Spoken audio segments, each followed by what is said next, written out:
bonheur de te retrouver, Céline, aujourd'hui.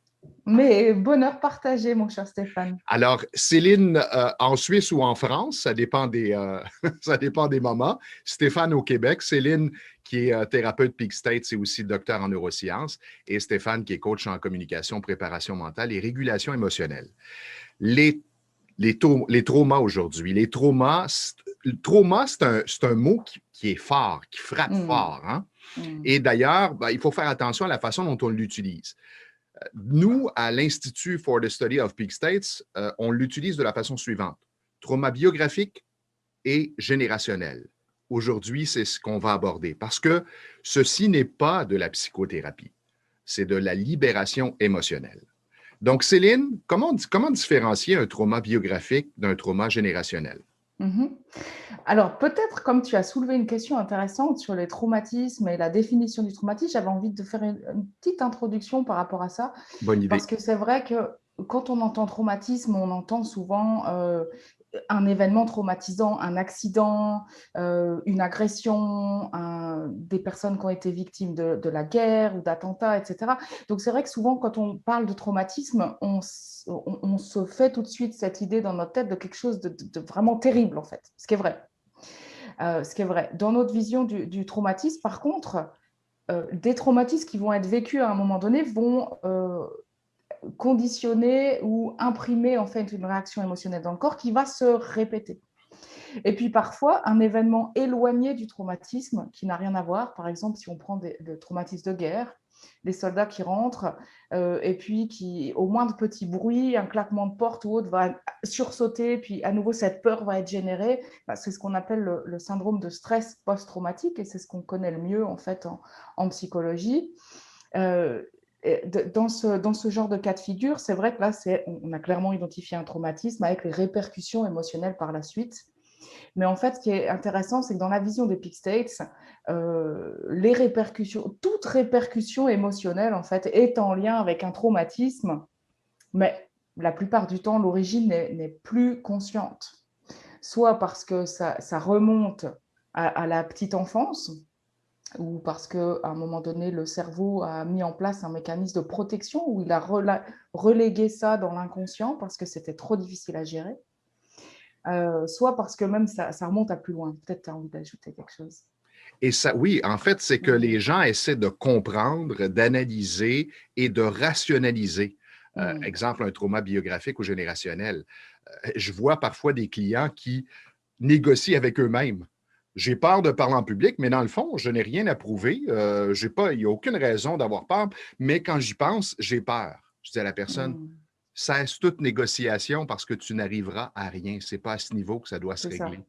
Alors, on a besoin, on dirait, de comprendre, d'analyser, mais comme tu l'as exprimé, souvent c'est inconscient, c'est imprimé, c'est installé à l'intérieur de nous et à chaque fois, on revit cette même réaction. Donc, le plus important, en effet, c'est de pouvoir se connecter à cette peur. En effet, l'explication rationnelle, oui, mais j'ai aucune raison d'avoir peur, c'est que des gens que je connais, ou c'est légal, finalement, ce que ces gens-là vont penser de moi. Et c'est vrai qu'on cherche comme ça à se rassurer, et ça ne marche pas très bien d'ailleurs. Et on a beau essayer de chercher, bon, pourquoi est-ce que j'aurais peur de parler en public Ok, quand j'étais petit ou petite, j'avais déjà peur des représentations quand je faisais la danse. C'est une histoire vraie. Et je commençais en septembre les cours de danse en sachant qu'à la fin, il y avait la représentation et ça me bloquait complètement. Mais finalement, voilà, ça, c'est le souvenir le plus ancien. Et pourquoi est-ce que déjà, enfant, il y a cette peur qui était là? La question se pose, hein? Et comment on peut différencier justement ce qu'on appelle un traumatisme biographique et ou générationnel? Ben justement, alors déjà, ça va se différencier du point de vue expérientiel et ça va se différencier du point de vue de l'explication biologique. Donc, d'un point de vue expérientiel, parce que déjà, ce qui est important, c'est ce qui nous parle. Par exemple, une personne qui va, prenons l'exemple de la colère, une personne qui va dire moi je suis une personne colérique, je suis comme ça, c'est ma nature, je m'exprime, et puis quand ça ne me convient pas, je le dis tout de suite. Ok, je suis une personne colérique, c'est ce qui me définit. En règle générale, là, on peut avoir la petite idée que c'est probablement un trauma générationnel. Et d'ailleurs, si on pose la question, Est-ce que d'autres personnes dans ta famille sont aussi colériques? Eh bien, très, très souvent, la personne va dire: «Ah oui, je suis comme mon père.» Oui, c'est ça exactement. Oui, c'est encore plus facile. La personne va dire, ben, oui, je suis comme mon père, mon grand-père était comme ça aussi, alors c'est normal que je sois comme ça et mon fils va être comme moi aussi. Et C'est comme pourtant, ça si... n'est pas une fatalité. Non, exactement. Tout ça peut bouger, peut changer, Mm. justement avec des Et techniques alors, efficaces. j'opposerais du coup ce trauma générationnel avec l'expérience du je suis comme ça à alors typiquement si une personne va me faire une remarque qui me disqualifie ou autre, alors j'explose. Alors, ça veut dire qu'il y a un événement déclencheur et une réaction en face. Et là, en règle générale, la personne ne va pas se dire colérique, mais par contre, il y a des choses spécifiques qui vont la mettre en colère. Donc là, c'est plutôt une origine biographique, c'est-à-dire des traumas qui se sont produits dans la vie de la personne et qui vont générer ce type de réaction qui se répète, un petit peu comme je prenais l'exemple du syndrome de stress post-traumatique, mais ce n'est pas toujours aussi grave qu'un syndrome de stress post-traumatique, heureusement. Oui, dans une capsule précédente avec la petite chaînette, tu exposais là, chaque petite bille, c'est la chaîne traumatique finalement. Donc, c'est pour ça que ce même type de situation va ramener cette même émotion et ça ne s'arrête pas là, tant qu'on Et ne des le règle fois, pas. Et des fois, c'est pas non plus le même type de situation. Là, j'ai voulu faire simple pour l'exemple, mais c'est vrai que même des situations complètement différentes, avec des contextes différents, peuvent amener à la même réaction émotionnelle. Donc, pour nous, toujours, ce qui est important pour comprendre que c'est le même traumatisme, c'est d'avoir conscience de l'émotion qui se passe dans le corps, comme le petit exercice qu'on a fait la dernière fois. Donc, l'émotion, parfois, il y a une phrase même, c'est-à-dire ne me parle pas comme ça, je ne sais pas, un des exemples. Et puis, des sensations physiques, en fait. Sensations physiques, émotions et phrases.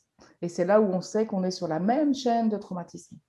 Et ce qui est intéressant avec l'approche Peak States, c'est qu'on n'a pas à raconter l'histoire, on n'a pas à se Non, remémorer toutes non. les situations traumatiques, on n'a qu'à trouver un événement déclencheur, un événement qui est impactant dans la vie et qui contient finalement le trauma biographique ou générationnel et amener la personne à être dans son corps et à ressentir les sensations et les émotions afin que le thérapeute puisse travailler à libérer tout ça.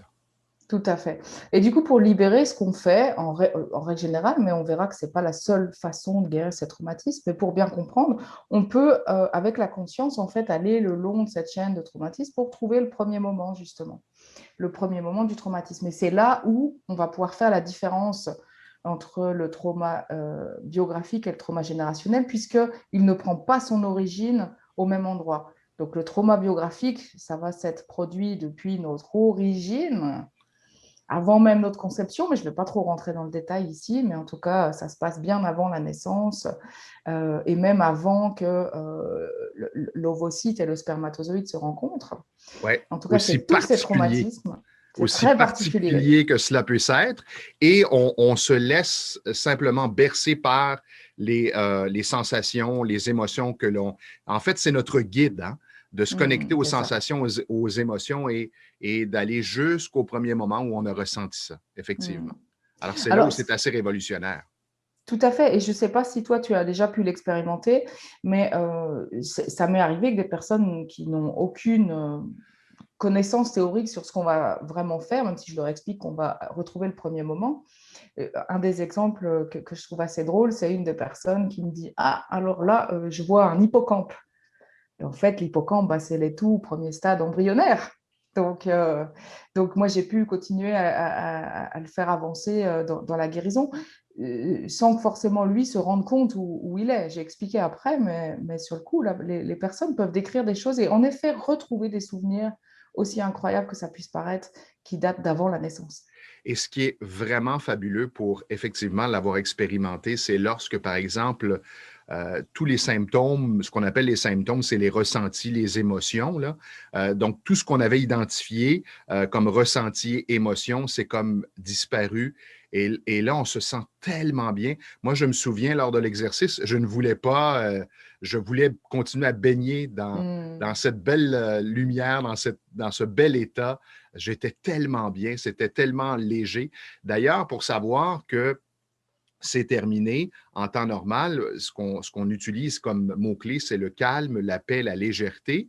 Et dans un événement comme celui dont parle Céline, c'est calme, paix, légèreté, grand et lumineux. C'est vrai qu'on peut avoir cette sensation d'expansion du corps qui est assez incroyable en fait. Oui, Les gens peuvent décrire ah je me sens grandir. D'autres vont décrire en effet cette lumière que certaines personnes vont expérimenter dans des moments de méditation et des choses qui s'apparentent à une sorte de transe mystique, mais pas du tout. En tout cas, dans notre cas, ce n'est pas ce dont il s'agit. C'est un moment de guérison. oui, c'est ça. Et je rappelle que ce qu'on appelle guérison dans l'expression Peak States, c'est la libération émotionnelle. Simplement C'est ça. libérer les émotions et les sensations qui sont dans le corps dans une expérience X. Alors, Mm. générationnel, biographique, ce qu'on a expliqué aujourd'hui, on pourrait peut-être aller vers, je pense qu'on a un peu de temps pour aller vers un autre type qui est ce qu'on appelle trauma spinal, parce que, c'est quelque chose qui est assez impactant. Par exemple, quelqu'un qui se dit, ben moi, tous les matins, je déjeune à 6 heures. Et pourquoi tu déjeunes à 6 heures? Parce que c'est comme ça. On doit déjeuner à 6 heures. Mhm. Alors souvent en français, on parle de traumatismes fondamentaux ou de croyances limitantes en fait. Oui, c'est Probablement ça. les gens connaissent mieux ce terme de croyances limitantes en fait. C'est-à-dire que les choses sont comme ça. Effectivement, les choses sont comme ça. Oui, exactement. Et on ne remet pas en question. La différence, c'est qu'il n'y a pas nécessairement de ressenti émotionnel lorsqu'on va évoquer cette phrase. Alors que Mhm. dans le cas d'un trauma biographique ou générationnel, il va y avoir une charge émotionnelle. Mm. Mais dans le cas d'une croyance limitante, c'est comme ça et ça va toujours être comme ça. Mhm. Souvent, c'est une croyance sur soi ou sur le monde, en fait. Ça peut être je suis pas assez. Donc, parfois, il peut y avoir une émotion en lien avec ce je ne suis pas assez, je suis pas à la hauteur. Mais il y a aussi toute une partie qui est comme ça, et puis on a l'impression qu'on pourra jamais le changer. Et puis, ça peut être aussi des croyances sur le monde. La vie est injuste, le monde est mauvais, voilà, des croyances sur ce Je qui vais nous entoure. partager une expérience personnelle. Lorsque j'ai fait la formation, ma croyance sur laquelle j'ai travaillé, c'est je ne suis pas intéressant. Moi, j'avais installé dans ma vie que j'étais intéressant lorsque je travaillais, mais que je n'étais pas intéressant personnellement. Et, C'est et ce ça. que j'ai observé, c'est que ma croyance a installé un mécanisme en moi. C'est-à-dire que moi-même, je m'empêchais de m'exprimer, je m'empêchais d'échanger sur des expériences avec des gens. Alors, c'est sûr que les Mm. gens ne s'intéressent pas à moi si je ne fais pas les premiers pas. Mais en Mm. changeant tranquillement, en fait, Mm. je dis tranquillement, ça se fait même rapidement, cette croyance. C'est vraiment spécial. Il faut vivre l'expérience pour comprendre à quel point tout de suite, on ne voit plus les choses de la même façon. Et lorsqu'on évoque la phrase, moi, je me souviens, lorsque j'évoquais la phrase, il n'y avait plus du tout. C'est comme non, j'y crois plus. Mm. Intérieurement, je sentais que ce n'était plus vrai. Et ce qui est intéressant, c'est que quand on guérit ce type de croyance, en effet, ce qu'on va manifester dans notre vie est totalement différent. Un autre exemple que j'aime beaucoup citer parce que je le retrouve très souvent, c'est des personnes qui ont cette croyance qu'elles n'existent pas, justement. Et du coup, quand elles sont en groupe, elles n'existent pas. C'est-à-dire que les gens ne les écoutent pas. Elles commencent à parler et puis quelqu'un d'autre parle par-dessus. Puis personne ne s'est rendu compte que la personne avait commencé à raconter quelque chose. Et j'ai eu le cas, mais vraiment souvent. Et du coup, maintenant, je le reconnais bien. Puis quand je lui dis, bon, on va travailler sur cette croyance, je n'existe pas. Et vous allez voir que les personnes vont commencer à vous écouter. Et donc, la dernière fois que j'ai fait ce genre de processus avec un de mes clients, il est revenu en me disant, alors c'est vrai que la dernière fois, j'étais avec un groupe d'amis. Et puis, j'ai commencé à raconter une histoire. Comme d'habitude, quelqu'un me coupe la parole. Mais là, quelqu'un d'autre a dit, attends, il n'a pas fini ce qu'il était en train de raconter. Et là, il m'a dit, waouh, ça, c'est une grande première, quoi. Donc c'est vrai que du coup, étonnamment, on va manifester quelque chose qui est différent et les autres vont réagir d'une autre manière avec nous-mêmes. Donc, il y a quelque chose qui change en nous et on change d'attitude, c'est sûr, mais il y a aussi quelque chose qui change dans les autres. Comment est-ce qu'ils nous perçoivent? Qu'est-ce qu'on dégage? Et ce que j'explique souvent à mes clients pour que ce soit simple à comprendre, c'est que de toute façon, on pourrait faire plusieurs capsules là-dessus, mais tout est énergie. C'est-à-dire que lorsqu'on rencontre un chien, là, Si je tente de faire croire aux chiens que j'aime les chiens, mais qu'à l'intérieur, j'ai peur ou je déteste les chiens, le chien ne voit pas mon sourire et n'entend pas mon ton de voix qui semble sympathique. Lui, il perçoit au niveau inconscient un danger potentiel parce qu'il perçoit que j'ai peur de lui. Mhm. Donc, il va déjà se méfier.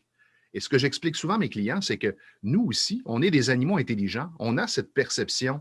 Donc, lorsqu'on travaille sur soi, on change et notre dynamique. Et donc, les gens nous perçoivent aussi différemment. En tout cas, moi, Mhm. c'est comme ça que je l'explique, là. Mhm. Mhm. Bah, et ce que tu viens de dire, en fait, du coup, je rebondis sur les exemples qu'on avait pris dans la dernière capsule de cette sorte de dissonance entre ce qu'on ressent à l'intérieur puisqu'on va exprimer avec des mots. On en parlait par rapport aux enfants, mais l'exemple que tu as pris là avec les animaux, bah voilà, c'est exactement le même type d'exemple, c'est-à-dire il y a quelque chose qu'on ressent à l'intérieur et on essaye d'exprimer autre chose, mais ça colle pas. Ou quelqu'un qui va essayer de donner une bonne impression, qu'il est sûr de lui, etc. Puis en fait, à l'intérieur, il n'est pas du tout sûr de lui, mais ça se ressent en fait. Exactement. Ce Mm. serait maintenant intéressant de passer de la théorie à la pratique. Alors, Mm. je vais, si tu es d'accord, jouer le rôle du client et Mhm. tu vas nous guider et les gens peuvent expérimenter la technique. Mhm. Euh, J'avais envie d'ajouter encore un petit point Alors, vas-y. théorique avant de passer à la technique, parce qu'on a parlé un peu du générationnel et de la régression dans le générationnel, dans le biographique, pardon. On n'a pas trop parlé par rapport au générationnel, mais en fait, c'est un petit peu la même chose. C'est-à-dire que ce premier moment, il peut être avant la naissance, mais il peut aussi être chez les ancêtres, très loin. Et du coup, ça me permet d'expliquer qu'on peut passer soit par la régression du biographique ou du générationnel pour trouver le premier moment de traumatisme, mais on a une autre technique qui nous permet de guérir, en fait, de libérer l'émotion et le traumatisme extrêmement rapidement, et c'est ce qu'on va voir avec la pratique, c'est le one point tapping ou tapotement sur un point. Qui est le point de gamme en fait, qui est un point qui est utilisé en EFT. Probablement, beaucoup de gens connaissent les différents points qu'on utilise en EFT pour faire le tapotement. Et nous, on utilise uniquement ce point-là en fait. EFT pour Emotional Freedom Technique, en français, Exact, technique de libération émotionnelle. exact. Et en tout cas, dans l'équipe de recherche de PeakState, ce qu'ils ont pu observer, c'est que de faire le tapotement simplement sur ce point-là, en étant, comme on a vu la dernière fois, focalisé sur l'émotion, la sensation physique et ce qui se passe donc dans le corps quand on ressent une émotion, simplement en ajoutant le tapotement, on va libérer toute la chaîne traumatique. C'est-à-dire que si on fait uniquement l'exercice qu'on a fait la dernière fois, en fermant les yeux, donc on peut le faire tous ensemble, donc on a une problématique en tête ou une émotion, une situation qui s'est produite. Puis on se met dans notre corps et on observe ce qui se passe dans le corps au niveau des sensations physiques, au niveau des émotions. Où est cette émotion? J'ai de la tristesse, elle est dans mon cœur. J'ai de la peur dans le ventre. Et on observe, c'est quoi la forme de cette émotion? C'est plutôt une boule, c'est plutôt quelque chose qui oppresse, qui donne une douleur, qui pique, ou autre.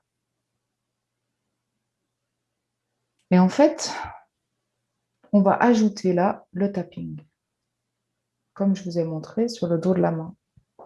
Donc on peut mettre C'est de soit ressentir et d'accepter l'émotion dans son corps, d'être dans son corps et de faire le tapping. exact.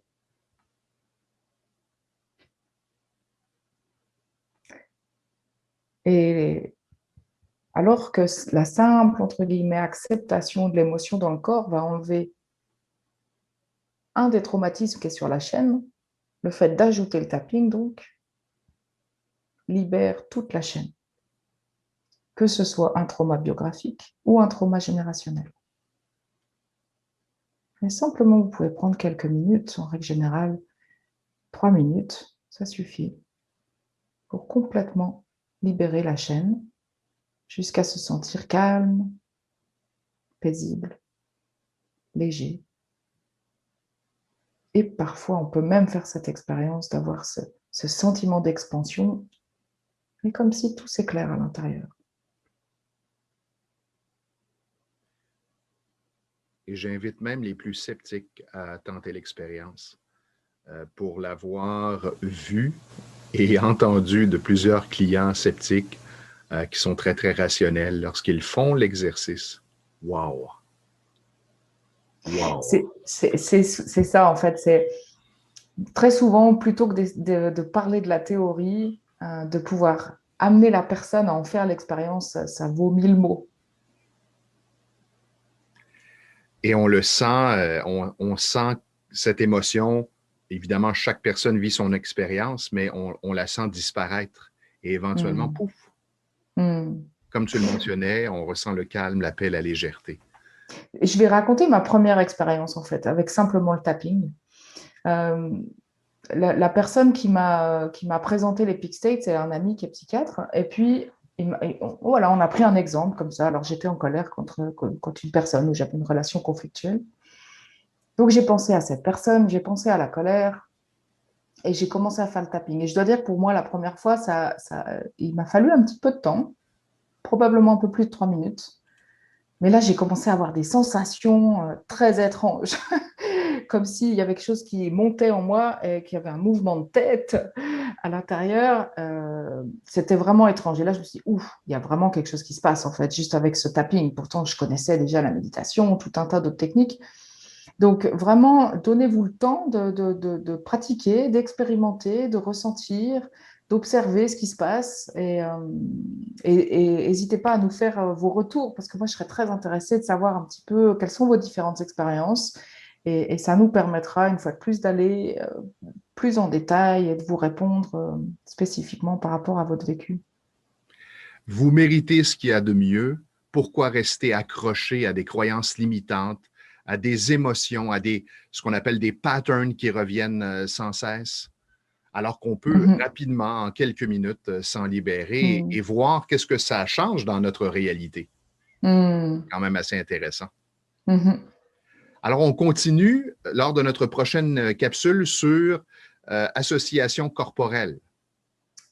Oui, vous verrez un petit peu quels sont les autres types de traumatismes. Donc aujourd'hui, on a abordé biographique, générationnel, qui sont tous les deux réglés par le tapping simple. Les croyances limitantes, il y a une partie qui peuvent être réglées simplement avec le tapping, mais peut-être à un moment donné, on détaillera un peu plus parce qu'il y en a d'autres qui méritent ou qui ont besoin d'avoir d'autres types de techniques pour pouvoir complètement les résoudre.